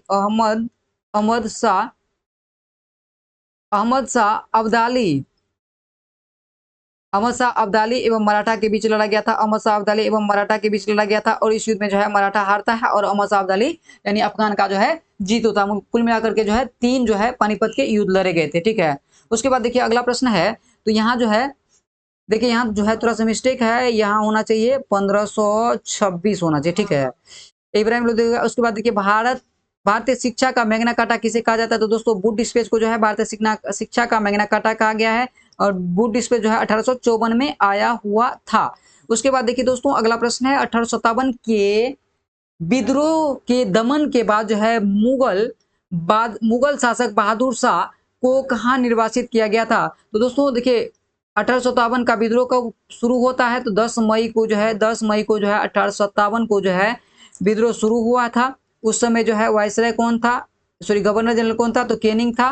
ठीक है, और कह रहा है कि इस विद्रोह के बाद जो है मुगल बादशाह बहादुर शाह जफर या द्वितीय को कहाँ निर्वासित किया गया था? तो दोस्तों इनको जो है रंगून में निर्वासित किया गया था जहां इनकी मृत्यु 1862 में हो जाती है। चरक संहिता नामक पुस्तक किस विषय से संबंधित है? तो दोस्तों यह जो है चिकित्सा से संबंधित है और यह जो है चरक के द्वारा जो है लिखा गया था। मोहनजोदड़ो कहाँ स्थित है? तो दोस्तों मोहनजोदड़ो की बात करेंगे तो यह जो है सिंध प्रांत पाकिस्तान में स्थित है।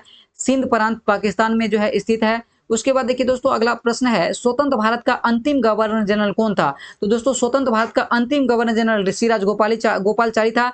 देखिए 1857 की विद्रोह का तत्कालिक कारण क्या था? तो दोस्तों 1857 की विद्रोह का तत्कालिक कारण देखिए सिपाहियों द्वारा चर्बी युक्त कारतूस का प्रयोग करना जो है यही जो है 1857 की विद्रोह का तत्कालिक कारण था।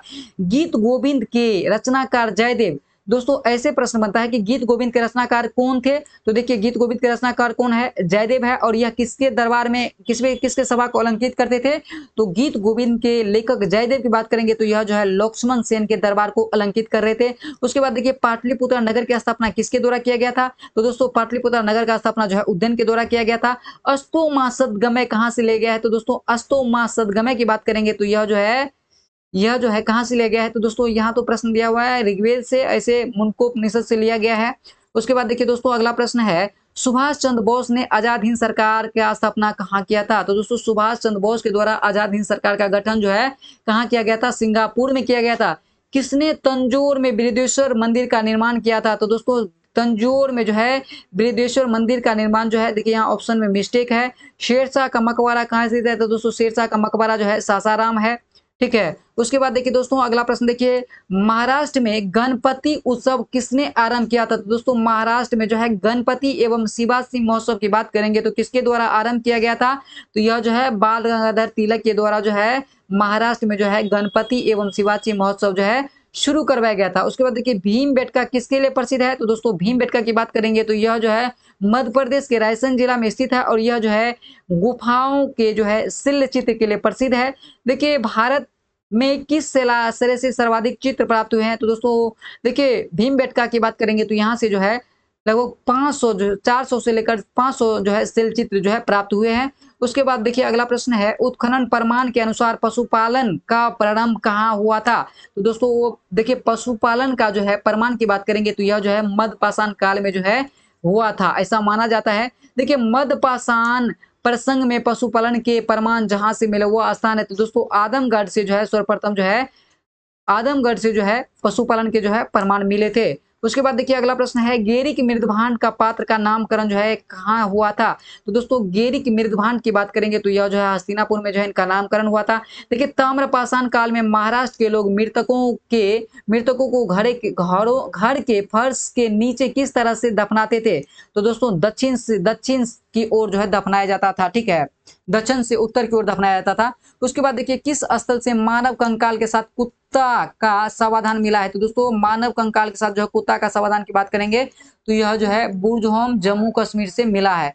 ठीक है, राष्ट्रीय मानव संग्रहालय कहाँ स्थित है? तो दोस्तों राष्ट्रीय मानव संग्रहालय की बात करेंगे तो यह जो है मध्य प्रदेश की राजधानी भोपाल में स्थित है। सिंधु घाटी सभ्यता किससे संबंधित है? दोस्तों सिंधु घाटी सभ्यता को अद्यैतिहासिक कहा गया है। अद्यैतिहासिक इसलिए कहा गया है क्योंकि सिंधु घाटी सभ्यता में जो साक्ष्य मिले हैं यानी लिपि कह सकते हैं उनको जो है पढ़ा नहीं गया। देखिए इतिहास की बात करेंगे तो इतिहास को 3 भाग में बांटा गया है। एक होता है प्राग ऐतिहासिक काल, एक क्या होता है प्राग ऐतिहासिक काल होता है, एक होता है प्राग ऐतिहासिक काल होता है, दूसरा होता है अद्यैतिहासिक काल होता है, तीसरा होता है ऐतिहासिक काल। तीसरा क्या होता है? अद्यैतिहासिक काल होता है। देखिए दोस्तों तीनों में डिफरेंट देखिए क्या क्या है। देखिए प्राग ऐतिहासिक काल की बात करेंगे तो इनका जो है कहीं लिखित साक्ष्य नहीं मिला है, कहीं क्या हुआ है लिखित साक्ष्य जो है नहीं मिला है। जबकि देखिए अद्यैतिहासिक काल का जो है लिखित साक्ष्य मिला है, ठीक है, परंतु इसको जो है पढ़ा नहीं गया है। अद्यैतिहासिक काल का जो है लिखित साक्ष्य मिला है परंतु इसको पढ़ा नहीं गया है। प्रागैतिहासिक काल की बात कीजिएगा तो इसका कोई लिखित साक्ष्य नहीं मिला है। ऐतिहासिक काल की बात कीजिएगा तो दोस्तों इनका जो है लिखित साक्ष्य भी मिला है और इनको पढ़ा भी गया है और अभी तक के यानी कल तक के काल को हम लोग जो है किस में रखते हैं? ऐतिहासिक काल में रखते हैं। उसके बाद देखिए अगला प्रश्न है, सिंधु घाटी सभ्यता की जानकारी का प्रमुख स्रोत क्या है? तो दोस्तों पुरातात्विक खुदाई से जो है सिंधु घाटी सभ्यता के बारे में जानकारी मिलता है। देखिए भारत में चांदी उपलब्धता के प्राचीनतम साक्ष्य कहाँ से मिले हैं? तो दोस्तों भारत में जो है देखिए चांदी की प्रथम उपलब्धता का साक्ष्य कहाँ से मिलता है? तो यह जो है हड़प्पा संस्कृति से जो है चांदी उपलब्धता का जो है साक्ष्य मिलता है, जबकि लोहा का साक्ष्य जो है नहीं मिलता है। लोहा का साक्ष्य मिलता है कहाँ से? ये तो लोहा का साक्ष्य जो है अंतरजी खेरा नामक स्थान से जो है अंतरजी खेरा नामक स्थान जो कि उत्तर प्रदेश में हो, यहीं से जो है लोहा का साक्ष्य मिलता है और लोहा के साक्ष्य की बात कीजिएगा तो 1000 ईस्वी पूर्व जो है माना जाता है। ठीक है, उसके बाद देखिए हड़प्पा में मिट्टी के बर्तन पर सामान्यतः किस रंग का प्रयोग किया गया है? तो दोस्तों हड़प्पा में जो है मिट्टी के बर्तन पर जो है लाल एवं काला रंग का भी प्रयोग किया गया, लाल एवं काला रंग का प्रयोग किया गया है। ठीक है, उसके बाद देखिए अगला प्रश्न है, मूर्ति पूजा आरंभ कब से माना जाता है? तो दोस्तों मूर्ति पूजा की बात करेंगे तो यहाँ तो ऐसे पूर्व आर्य दिया हुआ है, ऐसे ऐतिहासिक लूसेंट के दृष्टिकोण से देखिएगा तो मूर्ति पूजा का आरंभ जो है ना गुप्त काल से माना जाता है लूसेंट के अकॉर्डिंग। ठीक है, एक जुते हुए खेत की खोज कहाँ से हुई थी? तो दोस्तों जुते हुए खेत का शक जो है कालीबंगन से मिला है। ठीक है, सभ्यता देखिए सिंधव सभ्यता का महान अस्नागार कहाँ से प्राप्त हुआ है? तो दोस्तों महान अस्नागार की बात करेंगे तो यह जो है मोहनजोदड़ो से जो है प्राप्त हुआ है, जिनकी लंबाई माना जाता है कि जिनकी लंबाई जो है लगभग 11 पॉइंट जो है 88 मीटर में है। ठीक है, 11.88 मीटर में है और इनकी ऊंचाई जो है लगभग 2.5 मीटर के आसपास माना जाता है और इनका चौड़ाई जो है लगभग 7 मीटर के आसपास जो है माना जाता है। सिंधु घाटी सभ्यता में जो है बृहद अस्नागार मिले हैं। ठीक है, उसके बाद देखिए दोस्तों अगला प्रश्न है, रंगपुर जहां से हड़प्पा की समकालीन सभ्यता थी, तो यह कहाँ है? तो दोस्तों रंगपुर की बात करेंगे तो यह जो है सौराष्ट्र यानी राज स्पेशल कीजिएगा तो रंगपुर कहाँ स्थित है? यह जो है आपको गुजरात में स्थित है। और ऐसे सौराष्ट्र की बात करें तो सौराष्ट्र है, ऑप्शन में देख लीजिएगा। सिंधु घाटी सभ्यता का स्थान हड़प्पा कहाँ स्थित? दोस्तों यह जो है पाकिस्तान के जो है माउंट गोमरी नामक जिला में जो है सिंधु घाटी सभ्यता के जो है हड़प्पा कालीन स्थल है, जो कि रावी नदी के तट पर स्थित है। ठीक है, हड़प्पा का खोज किसके द्वारा किया गया था? तो दोस्तों हड़प्पा खोज जो है दयाराम साहनी के द्वारा जो है हड़प्पा सभ्यता का जो है खोज किया गया था। वह हड़प्पा नगर जिसका प्रतिनिधित्व लोथल का पुरातत्व स्थल करता है किस नदी पर स्थित है? तो दोस्तों भोगवा नदी पे स्थित है। लोथल के बारे में पूछा है तो लोथल किस नदी पे स्थित है? तो दोस्तों लोथल की बात करेंगे तो लोथल जो है यह भोगवा नदी के किनारे स्थित है। हड़प्पा की बात करेंगे तो हड़प्पा रावी नदी के किनारे स्थित है। और सिंधु घाटी सभ्यता की बात करेंगे तो सिंधु नदी के किनारे स्थित है। उसके बाद देखिए हड़प्पा स्थल हड़प्पा स्थल जो है कहाँ स्थित है? देखिए हड़प्पा स्थल की बात करेंगे तो यह कहाँ स्थित है? तो दोस्तों हड़प्पा स्थल जो है, देखिए सॉरी यहाँ मिस्टेक है, हड़प्पा स्थल जो है लोथल की बात करेंगे तो लोथल जो है गुजरात में स्थित है। और यह जो है किस नदी पे है? भोगवा नदी के किनारे स्थित है। सिंधु घाटी सभ्यता का पतन नगर कौन है? तो लोथल है। और लोथल को ही बंदरगाह नगर भी कहा जाता है। ठीक है, उसके बाद देखिए दोस्तों अगला प्रश्न है, सिंधु घाटी सभ्यता के लोग किस देवता की पूजा करते थे? तो देखिए सिंधु घाटी सभ्यता की बात करेंगे तो यह जो है पशुपतिनाथ की पूजा करते थे। मोहनजोदड़ो एवं हड़प्पा के पुरातात्विक खुदाई का प्रभारी कौन था? तो दोस्तों मोहनजोदड़ो एवं हड़प्पा के पुरातात्विक खुदाई का प्रभारी कौन था? सर जॉन मार्शल था। और इनकी खुदाई कब हुई थी? 1921 में हुई थी। ठीक है, सिंधु घाटी सभ्यता को खोज निकालने में जिन दो भारतीय का नाम जुड़ा है उसमें देखिए राखालदास बनर्जी है, दयाराम साहनी है। दयाराम साहनी की बात करेंगे तो दोस्तों दयाराम साहनी जो है हड़प्पा का खोज किया था। ठीक है, हड़प्पा का खोज किसके द्वारा किया गया था? देखिए हड़प्पा का खोज जो है दयाराम सोनी के द्वारा किया गया था। हड़प्पा की खोज की बात करेंगे दयाराम सोनी खोज करेंगे। अब मोहनजोदड़ो की बात करेंगे तो दोस्तों मोहनजोदड़ो का खोज जो है किसके द्वारा किया गया था? तो राखालदास बनर्जी के द्वारा जो है मोहनजोदड़ो का खोज किया गया था। उसके बाद देखिए अगला प्रश्न है, सिंधु घाटी सभ्यता की विकसित अवस्था में किस स्थल से घेरे घरों और कुएं के अवशेष मिले हैं? दोस्तों घरों और कुएं के अवशेष की बात करेंगे तो मोहनजोदड़ो से प्राप्त हुआ है। देखिए सर्वप्रथम मानव किस धातु का प्रयोग किया था? तो दोस्तों मानव के द्वारा सर्वप्रथम जो है तांबा धातु का प्रयोग किया गया था। जबकि पालतू के रूप में जो है कुत्ता को जो है सर्वप्रथम जो है पालतू बनाया गया था। हड़प्पा कालीन स्थलों में अभी तक किन धातुओं की प्राप्ति नहीं हुई है? तो दोस्तों लोहा की बात करेंगे तो लोहा जो है हड़प्पा कालीन स्थल में कहीं से भी लोहा का प्राप्ति नहीं हुआ है। जबकि लोहा का प्राप्ति हुआ कहाँ है से है? तो लोहा के प्राप्ति जो है अंतरजीखेरा नामक स्थान से जो है प्राप्त हुआ है। उसके बाद देखिए दोस्तों अगला प्रश्न है, कौन हड़प्पा कालीन स्थल गग्गड़ और उनकी सहायक नदी घाटी पर स्थित है? तो दोस्तों बनावली की बात करेंगे तो यह कहाँ स्थित है? तो दोस्तों यह हरियाणा में स्थित है। और यह जो है किस नदी के किनारे स्थित है? तो गग्गड़ नदी किनारे स्थित है। धोलावीरा की बात करेंगे तो दोस्तों धोलावीरा जो है किस नदी किनारे धोलावीरा कहाँ स्थित है? तो यह जो है आपको गुजरात में स्थित है। उसके बाद देखिए दोस्तों अगला प्रश्न है, एक उन्नत जल प्रबंध व्यवस्था का साक्ष्य किस हड़प्पा कालीन स्थल से प्राप्त हुआ है? तो दोस्तों एक उन्नत जल प्रबंधन व्यवस्था का साक्ष्य जो है यह जो है धोलावीरा से जो है प्राप्त हुआ है। ठीक है, धोलावीरा से प्राप्त हुआ है। उसके बाद देखिए वस्त्रों के लिए कपास की खेती आरंभ करने वाला, देखिए वस्त्रों के लिए कपास की खेती आरंभ सबसे पहले कहाँ हुआ था? तो दोस्तों यह जो है भारत में ही हुआ था। और कपास की खेती का साक्ष्य जो है कहाँ से मिलता है? तो दोस्तों यह जो है सिंधु घाटी सभ्यता से जो है कपास का खेती का भी साक्ष्य मिलता है। और सिंधु घाटी सभ्यता के लोग जो है इसको क्या कहते थे? तो इसको जो है सिंडन कहते थे। क्या कहते थे? सिंडन कहते थे। ठीक है, और हड़प्पा कपास की खेती की बात करेंगे तो दोस्तों कपास की खेती वर्तमान में जो है कपास की खेती जो है गुजरात एवं महाराष्ट्र में सबसे अधिक होता है। और काली मिट्टी में जो है कपास की जो है उपज सबसे अधिक होता है। ठीक है, काली मिट्टी में सबसे अधिक उपज होता है। और कपास की बात करेंगे तो दोस्तों कपास को जो है किस खेती के अंतर्गत रखा गया है? तो इनको जो है खरीफ में रखा गया है। इसको जो है किस में रखा गया है? खरीफ के अंतर्गत जो है कपास को जो है रखा गया है। उसके बाद देखिए किस स्थान पर सिंधु घाटी सभ्यता से संबंधित विख्यात वृषभ मुद्रा प्राप्त हुआ है? तो दोस्तों वृषभ मुद्रा की बात करेंगे तो यह जो है मोहनजोदड़ो से प्राप्त हुआ है। उसके बाद देखिए अगला प्रश्न है, किस पशु के अवशेष सिंधु घाटी सभ्यता से प्राप्त नहीं हुआ है? दोस्तों घोड़ा की बात कीजिएगा ना तो घोड़ा जो है सिंधु घाटी सभ्यता में जो है कहीं से प्राप्त नहीं हुआ है। बल्कि लेकिन इनका हड्डी जो है यानी घोड़ा का हड्डी जो है सिंधु घाटी सभ्यता से जो है सूतकांगना डोर से जो है प्राप्त हुआ। कहाँ से जो है? सूतकांगना डोर से जो है प्राप्त हुआ है। सूतकांगे डोर से जो है सिंधु घाटी सभ्यता में जो है हड्डी प्राप्त हुआ है घोड़े के, और ऐसा माना जाता है कि यह जो है मेसोपोटामिया से जो है यहाँ जो है व्यापार चल रहा, तो हो सकता है वहां से जो है घोड़ा आया होगा जो यहाँ मर गया होगा। उसके बाद देखिए मोहम्मद गौरी की मृत्यु के पश्चात कुतुबुद्दीन ऐबक ने किसे अपना राजधानी बनाकर शासन किया था। तो दोस्तों मोहम्मद गौरी की बात करेंगे तो मोहम्मद गौरी के पश्चात जो है कुतुबुद्दीन ऐबक जो है अपना जो है राज करना जो है प्रारंभ किया, और यह जो है लाहौर से जो है राजधानी जो है लाहौर से जो है मतलब कि शासन कर रहा था। ठीक है, उसके बाद देखिए एक बार हम लोग गुलाम वंश के बारे में बढ़िया से देखते हैं। तो देखिए दोस्तों गुलाम वंश का ट्रिक क्या होता है, तो इनका ट्रिक होता है GKTSL। देखिए जी से क्या होता है, तो दोस्तों जी से क्या होता है गुलाम वंश होता है। ठीक है, जी से क्या होता है गुलाम वंश होता है। के से क्या होता है, तो दोस्तों के से जो है खिलजी वंश होता है। के से क्या होता है खिलजी वंश होता है। ठीक है, और टी से क्या होता है, तो दोस्तों टी से जो है तुगलक वंश होता है। टी से क्या होता है तुगलक वंश होता है।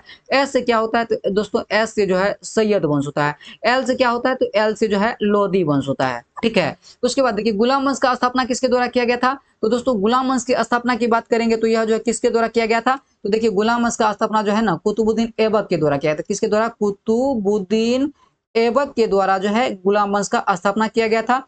और इनकी राजधानी कहाँ थी, तो दोस्तों इनकी राजधानी जो है लाहौर था। ठीक है, उसके बाद देखिए खिलजी वंश का जो है स्थापना किसके द्वारा किया गया था, तो दोस्तों खिलजी वंश की स्थापना की बात करेंगे तो खिलजी वंश का स्थापना जो है किसके द्वारा किया गया था, तो यह जो है किसके द्वारा किया गया था, तो यह जो है जलालउद्दीन फिरोज खिलजी के द्वारा जो है जलालुद्दीन फिरोज खिलजी के द्वारा जो है खिलजी वंश का स्थापना किया गया था। तुगलक वंश का स्थापना जो है किसके द्वारा किया गया था, तो गयासुद्दीन तुगलक के द्वारा जो है गयासुद्दीन तुगलक के द्वारा जो है तुगलक के द्वारा जो है तुगलक वंश का स्थापना किया गया था। सैयद वंश की स्थापना जो है खिलजी खां के द्वारा किया गया था। ठीक है, लोधी वंश का स्थापना किसके द्वारा किया गया था, तो दोस्तों लोधी वंश का स्थापना जो है बहलोल लोधी के द्वारा जो है लोधी वंश का स्थापना जो है किया गया था। ठीक है, उसके बाद देखिए एक बार कार्यकाल देख लेते हैं। देखिए कार्यकाल देखिएगा तो गुलाम वंश का जो है 1206 से लेकर के जो है 1290 तक जो है शासन किया था। 1206 टू 1290 तक जो है यह शासन किया था। उसके बाद देखिए खिलजी वंश देखिएगा दोस्तों, तो खिलजी वंश जो है 1290 से लेकर के जो है 1290 से लेकर के जो है 1320 तक जो है खिलजी वंश का शासन काल रहा है। उसके बाद देखिए उसके बाद आगे देखिएगा तो उसके बाद तुगलक वंश आता है। तुगलक वंश का शासन काल जो है 1300 यहाँ 20 होगा। देखिए 1320 टू 1414 तक जो है 1414 तक जो है खिलजी वंश का शासन काल रहा है। उसके बाद खिलजी वंश के बाद देखिए किसका शासन काल रहा है, तो दोस्तों खिलजी वंश के बाद जो है पुनः देखिएगा तो देखिए खिलजी वंश के बाद कौन आता है, सैयद वंश आता है। और सैयद वंश का स्थापना किसके द्वारा किया गया था, खिलजी खां के द्वारा किया गया था। और सैयद वंश का स्थापना देखिएगा तो 14 से 14 टू कितना तक 1451 तक जो है किसका रहा है, सैयद वंश का रहा है। इसके संस्थापक खिलजी खां थे। उसके बाद देखिए लोधी वंश की देखिएगा तो दोस्तों लोधी वंश का स्थापना जो है किसके, लोधी का देखिएगा तो लोधी का जो है ना कब से कब तक रहा है, तो दोस्तों लोधी का जो है यह आपको जो है 1400 देखिए 1451 टू 1526 तक रहा है। ठीक है, आप खुद से अनुमान लगा लीजिए। तो सबसे ज्यादा दिन तक किसका रहा है, देखिए इनका जो है लगभग 84 वर्ष तक रहा है। इनका जो है लगभग जो है 94 वर्ष तक रहा है। ठीक है, तो सबसे ज्यादा दिन तक किसका रहा है, तुगलक वंश जो है सबसे ज्यादा दिन तक शासन किया है। ठीक है, और सबसे कम तक कौन जो है 30 वर्ष किया था मात्र, कौन, खिलजी वंश किया था। और खिलजी वंश में कौन सब हुआ, जलालुद्दीन खिलजी था, उसके बाद फिरोज खिलजी हुआ। ठीक है, उसके जलालुद्दीन फिरोज खिलजी, उसके बाद अलाउद्दीन खिलजी हुए। ठीक है, उसके बाद देखिए अगला प्रश्न देख लेते हैं एक बार हम लोग। अगला प्रश्न क्या कहता है, देखिए अगला प्रश्न क्या कहता है, दिल्ली के किस शासक को कुरान का ज्ञाता होने की वजह से कुरान खां के नाम से प्रसिद्ध था। तो दोस्तों कुरान खां के नाम से जो है ना कुतुबुद्दीन ऐबक प्रसिद्ध था। और यह जो है कब मरा था, दोस्तों यह जो है 1210 ईस्वी में जो है पोलो या चौगान खेलते समय जो है इनकी मृत्यु हो जाती है। उसके बाद देखिए दिल्ली के किस शासक को उसकी दानशीलता एवं उदारता के कारण जो है लाख बख्श भी कहा जाता है, तो दोस्तों कुतुबुद्दीन ऐबक को ही लाख बख्श के भी नाम से जाना जाता है। कुतुबुद्दीन ऐबक का उत्तराधिकारी कौन था जिसको अपदस्थ करके इल्तुतमिश ने सिंहासन पर बैठा था, तो दोस्तों कुतुबुद्दीन ऐबक के बाद कौन बना, आराम शाह बना। और आराम शाह की हत्या किसके द्वारा किया गया था, इल्तुतमिश के द्वारा। कब, 1211 ईस्वी में किया गया था, या कहीं के 1212 भी रहता है। ठीक है, और इल्तुतमिश की बात कीजिएगा तो इल्तुतमिश जो है 1212 में गद्दी बैठा और 1236 तक जो है ना 1236 तक जो है शासन किया और इल्तुतमिश के बाद जो है रजिया सुल्तान बनी और रजिया सुल्तान जो है 1236 से लेकर 1240 तक जो है शासन करने की काम की थी। उसके बाद देखिए अगला प्रश्न है, विरोधी सरदारों को परास्त करने के लिए इल्तुतमिश ने एक वफादार गुलाम अमीर का दल बनाया था, जिसको इसको किस नाम से जाना था? दोस्तों देखिए तुर्कान ए चहिलगान या दल ए चालीसा कहा जाता था। दोस्तों इसमें जो है श्रेष्ठ मंत्री हुआ करता था, जिसको कहा गया है तुर्कान ए चहिलगान या दल ए चालीसा कहा गया है। और इसका जो है यह व्यवस्था किसके द्वारा किया गया था? तो इल्तुतमिश के द्वारा किया गया था। देखिए कुतुबुद्दीन ऐबक की मृत्यु के समय इल्तुतमिश, जिसे गुलामों का गुलाम कहा जाता है, वह कहाँ का गवर्नर था? तो दोस्तों गुलामों का गुलाम किसको कहा गया है? इल्तुतमिश को जो है गुलामों को गुलाम कहा गया है, क्योंकि मोहम्मद गोरी का गुलाम कौन था? कुतुबुद्दीन ऐबक था। कुतुबुद्दीन ऐबक का गुलाम कौन है? इल्तुतमिश है। इसलिए इल्तुतमिश को जो है गुलामों का गुलाम कहा जाता है और उस समय जो है वह कहाँ का गवर्नर था? बदायूं का गवर्नर था। अगला प्रश्न देख लीजिए क्या है। अगला प्रश्न है, किस मुगल बादशाह ने अपनी राजधानी दिल्ली से जो है आगरा स्थानांतरित किया था? तो दोस्तों किस मुगल बादशाह ने दिल्ली से अपनी राजधानी जो है आगरा स्थानांतरित किया था? तो यह जो है शाहजहां के द्वारा करवाया गया था।